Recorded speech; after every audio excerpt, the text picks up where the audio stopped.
السلام علیکم لسنرز، شروع کرتے ہیں آج کی سٹوریز اللہ کا بابرکت نام لے کر، جو انتہائی عالی رتبہ اور بہت جلیل القدر ہے۔ آئی ہوپ آپ سب لوگ بالکل ٹھیک ہوں گے، اور شروع کرتے ہیں آج کی خوفناک کہانی ہے۔ آج کی جو خوفناک کہانی میں آپ کے ساتھ شیئر کر رہی ہوں، یہ کہانی سارا نے شیئر کیا مری سے۔ سارا کہتی ہیں کہ ہم لوگ مری میں رہتے ہیں اور ہم لوگوں کا ایک گیسٹ ہاؤس ہے۔ کہا جاتا ہے کہ اس گیسٹ ہاؤس کے اندر بہت سے اثرات ہیں۔ وہاں پر جو بھی لوگ آ کر رہتے ہیں وہ ایک ہی شکایت کرتے ہیں کہ کوئی مخلوق ہمیں رات کو سونے نہیں دیتی۔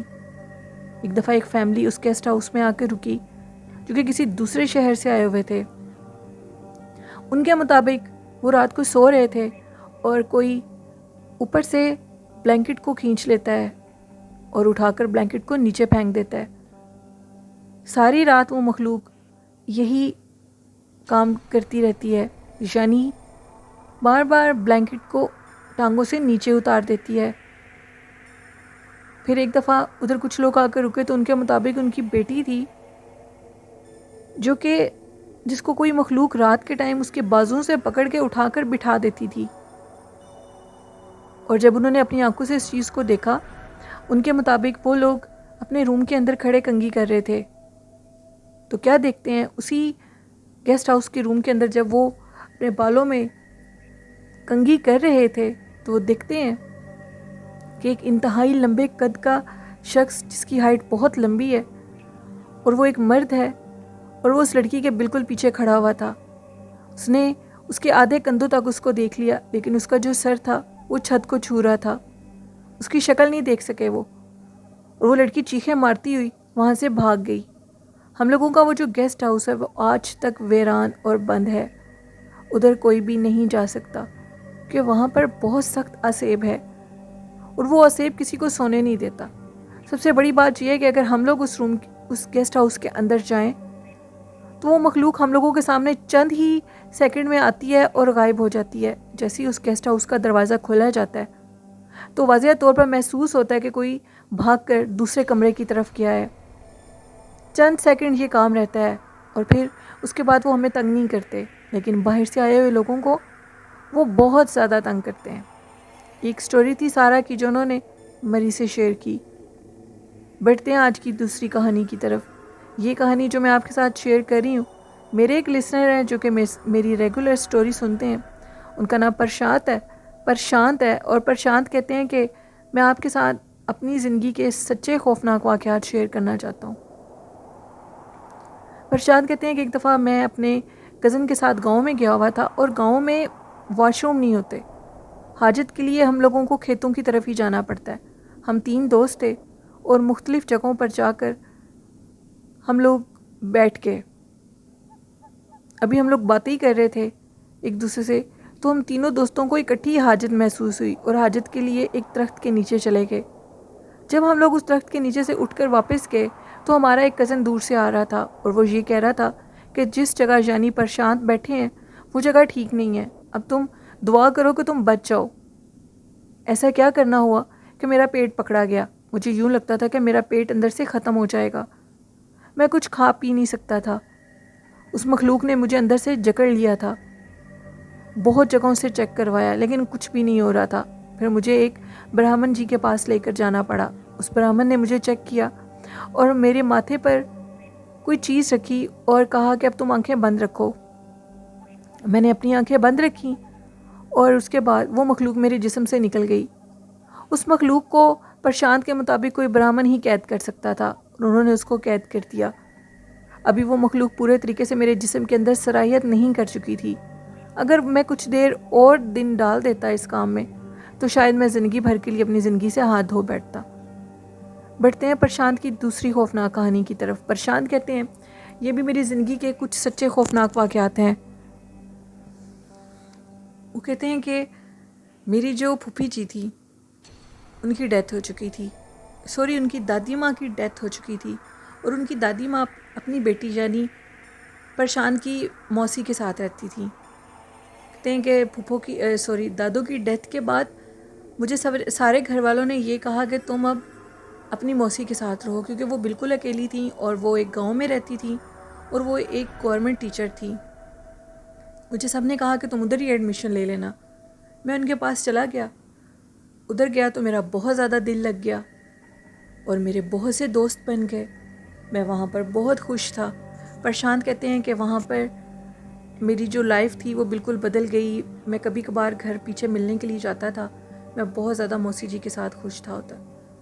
تو میرا ایک فرینڈ بنا تھا جس کا گھر بھی گاؤں میں ہی تھا اور وہ اپنے ٹیوب ویل والے روم کے ساتھ رہتا تھا. جہاں ٹیوب ویل لگا تھا ادھر ایک روم تھا اور ادھر ہی وہ رہا کرتا تھا. اس نے مجھے کہا کہ آج رات تم میرے پاس چلو, ہم دونوں خوب باتیں کریں گے اور کچھ ٹائم سپینڈ کر لیں گے. میں نے اپنے موسی جی سے بہت اجازت لینے کی کوشش کی لیکن انہوں نے مجھے اجازت نہ دی اور میں اس کی طرف نہ جا سکا. کچھ دن کے بعد موسی جی نے مجھے خود ہی اجازت دے دی اور یہ کہا کہ تم اپنے دوست کو جا کر مل لو اور آج رات ادھر رک جاؤ. خیر میں ادھر شام سے نکلا.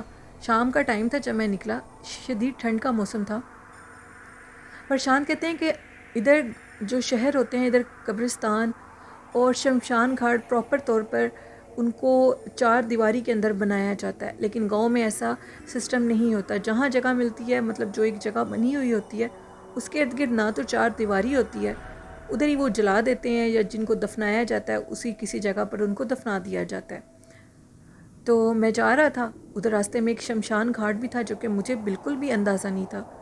شدید ٹھنڈ کی وجہ سے مجھے کھیتوں کے قریب ایک جگہ آگ لگی ہوئی نظر آئی. تو میں نے کہا کیوں نہ تھوڑی دیر ہاتھ سیک لیتا ہوں آگ پر, ٹھنڈ بہت زیادہ لگ رہی تھی. میں ہاتھ سیکنے کے لیے ادھر بیٹھ گیا اور اپنے ہاتھ سیکنے لگا. شدید ٹھنڈ لگ رہی تھی. اتنے میں مجھے محسوس ہوا جیسے کوئی مجھے دیکھ رہا ہو. میں نے پیچھے سے پلٹ کر دیکھا تو ایک لڑکی تھی, بہت پیاری لڑکی جس نے ہلکے گلابی رنگ کا ڈریس پہنا ہوا تھا. میں اس لڑکی کے پاس چلا گیا اور اس سے باتیں کرنے لگا. وہ ایک گاؤں کی لڑکی تھی. میں نے اس سے پنجابی میں باتیں کی. وہ لڑکی مجھے یہ کہنے لگی کہ تم کہاں سے آئے ہو اور کون ہو, اتنی رات کو ادھر کیا کر رہے ہو. میں نے اس لڑکی کو بتایا کہ میں اپنے دوست کو, ادھر قریب میں ہی میرے دوست کا گھر ہے اور اب میں بالکل اس کے گھر کے قریب پہنچ چکا ہوں. مجھے راستے میں ادھر کھیتوں کے پاس آگ لگی ہوئی نظر آئی. تو میں اپنے ہاتھ ادھر تھوڑی دیر میں نے سوچا کہ گرم کر لیتا ہوں. مجھ سے موٹر سائیکل نہیں چلایا جا رہا تھا. تو وہ لڑکی کہتی ہے کہ تمہارا نام کیا ہے. پرشانت کہتے ہیں کہ میں نے اس کو اپنا نام بتایا. ہم دونوں آپس میں باتیں کرنے لگے. تو وہ لڑکی مجھے اچانک سے یہ کہتی ہے کہ تم شہر سے آئے ہو اور تمہارا گاؤں میں ادھر آنا کیسے ہوا. میں چونک گیا اور یہ کہنے لگا کہ تمہیں کیسے پتہ لگا کہ میں شہر سے آیا ہوں. جس پہ وہ لڑکی یہ کہنے لگی, اس نے فوراً میری بات کو الٹا دیا اور یہ کہا کہ مجھے تمہاری اس زبان سے لگ رہا ہے کہ تم شہر کے رہنے والے ہو. پھر مجھے تسلی ہو گئی کہ یہ ٹھیک کہہ رہی ہے. مجھے وہ لڑکی بہت اچھی لگ رہی تھی. گھنٹوں گزر گئے ایک دوسرے سے باتیں کرتے ہوئے. اس سے اتنی باتیں کی اور آخر میں نے اس کو یہ کہہ ڈالا کہ میں تم سے دوستی کرنا چاہتا ہوں. جس پہ اچانک سے ایک خوفناک کہکے کی آواز آئی اور وہ لڑکی مجھے یہ کہنے لگی کہ جلدی سے ادھر سے چلے جاؤ ورنہ مار دیے جاؤ گے. میں نے کہا کہ مجھے کسی چیز کا کوئی ڈر نہیں ہے, مجھے تم بہت اچھی لگتی ہو اور تم میری دوست بن جاؤ. اس لڑکی نے کہا میری بات کو مانو اور جلدی کرو, ادھر سے چلے جاؤ. پھر پرشانت کہتے ہیں کہ میں کسی بات کو مان ہی نہیں رہا تھا اور میرا جی چاہ رہا تھا کہ میں اس سے باتیں ہی کرتا رہوں. اتنے میں اس لڑکی نے مجھے یہ کہا کہ ادھر ایک چڑیل آتی ہے, یعنی ایک چڑیل کا بسیرا ہے, اور جدھر کھڑے تم ہاتھ سیک رہے تھے وہیں پر اس چڑیل نے جانا ہے. میں نے کہا کہ آخر اس نے اس آگ کے پاس کیا کرنے کے لیے جانا ہے. وہ مجھے کچھ نہیں بتا رہی تھی, ابھی تک مجھے کچھ پتہ نہیں تھا. اس لڑکی نے کہا ٹھیک ہے اب جلدی کرو, میری بات مانو اور جلدی سے اس آگ والی جگہ پر جاؤ اور ایک لکڑی اٹھا لو, آگ لگی ہوئی. میں نے آگ لگی ہوئی ایک لکڑی کو اٹھا لیا اور میں نے اس لڑکی سے کہا کہ اب مجھے اپنا نام تو بتا دو. اس نے اپنا نام مجھے مونیکا بتایا. میں نے مونیکا سے کہا کہ مونیکا تم بھی یہ لکڑی اٹھا لو. اس نے کہا مجھے ضرورت نہیں ہے. خیر اس نے مجھے کہا کہ قریب ہی اب تمہارے دوست کا گھر ہے, جلدی کرو ادھر سے نکل جاؤ. مجھے میرے پیچھے سے پائلوں کی آواز آ رہی تھی. لکڑی کو میں نے ہاتھ میں ہی پکڑا ہوا تھا. اس نے کہا تھا کسی بھی صورت میں آگ لگی ہوئی لکڑی کو نیچے مت پھینکنا. میں نے پیچھے سے پلٹ کر دیکھا تو مونیکا تو اب نہیں تھی, لیکن پیچھے ایک بوڑھی ضعیف عورت تھی جو کہ انتہائی بدصورت تھی اور بہت خوفناک تھی. مجھے اس کے حلیے سے معلوم ہو رہا تھا کہ وہ کوئی چڑیل ہے. میں نے اب اپنے دوست کے دروازے کو کھٹکھٹانا شروع کر دیا اور کہا کہ جلدی سے دروازہ کھولو. اس نے دروازہ کھولا اور جلدی سے مجھے اندر بلا لیا۔ میں نے آگ لگی ہوئی لکڑی کو ادھر ہی دروازے کے باہر پھینک دیا۔ اب مسلسل کوئی ہمارا دروازہ نوک کر رہا تھا۔ میرے دوست نے کہا کہ ادھر دھیان مت دو۔ میں نے کہا ٹھیک ہے۔ اس سے پہلے میں آپ کو اتنا بتا دوں کہ وہ جس لڑکی سے میں باتیں کر رہا تھا مجھے اس سے محبت ہو چکی تھی۔ میں اس سے واقعی دوستی کرنا چاہتا تھا۔ اب میں نے اپنے دوست کو وہ ساری بات بتائی اور اس نے مجھے کہا کہ تم نے اتنی دیر کیوں لگا دی آنے میں؟ میں نے اسے کہا کہ راستے میں کھیتوں کے قریب مجھے آگ لگی ہوئی نظر آئی اور ادھر ہی میں اپنے ہاتھ سیکنے لگا۔ پیچھے سے مجھے ایک محسوس ہوا کہ جیسے کوئی مجھے دیکھ رہا ہو، اور میں نے پیچھے سے پلٹ کے دیکھا تو پیچھے ایک لڑکی کھڑی ہوئی تھی جس نے ہلکی گلابی رنگ کے کپڑے پہنے ہوئے تھے۔ وہ لڑکی جس سے میں باتیں کر رہا تھا اس کا نام مونیکا ہے اور وہ اسی گاؤں کی ہے۔ پہلے تو میرا دوست مجھے دیکھ کر حیران ہو گیا اور چند لمحے میرے منہ کی طرف ہی دیکھتا رہا اور یہ کہنے لگا یہ تم کیا کہہ رہے ہو؟